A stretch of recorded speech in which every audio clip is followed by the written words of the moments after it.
Hi there. You know, the history of the Old West paints a pretty violent picture. Pioneers came across the plains prepared to meet death through Indian raids at the hands of outlaws and even from the lack of food and water. Law and order finally came to the West with the arrival of the peace officer. Outlaws were apprehended and jailed. Bands of Indians were driven from territories settled by the white man, but it took a long time before the big peace talks were held between Uncle Sam and the Indian nations that finally put the stamp of safety on the West. Today we're repeating this old pattern, only the enemy isn't a gun-toting renegade. He's a renegade driver. And the weapon isn't a tomahawk or a musket. It's the automobile.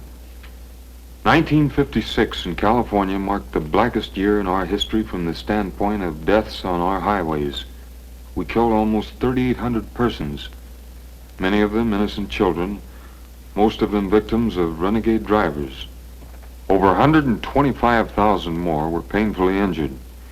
This very moment, we're at a parallel to the time when law and order first came to the Old West.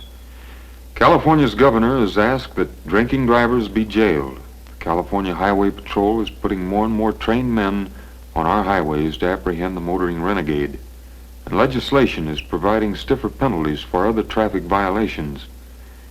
Enforcement of this type will cut down our traffic death toll, ladies and gentlemen, but the powwow you and I are having here right now can do as much if you as an individual will voluntarily make it your business to know and obey our traffic laws without the loss of your driver's license, of your money, perhaps of your life. You can stop needless highway accidents just as surely as the peace talks brought safety to our early pioneers. See these two emblems? Now this one represents the California Traffic Safety Foundation, a statewide citizens organization that is trying hard to help all of us to help ourselves in traffic. And this familiar symbol, the green cross, is the emblem of many safety councils in cities and towns throughout California. As a starter, why don't you drop into your local safety council office? Ask them what you can do to make your own community a safer place for you and your loved ones. Pick up their tips on safe, common-sense driving. Be as prepared for danger as our forefathers were.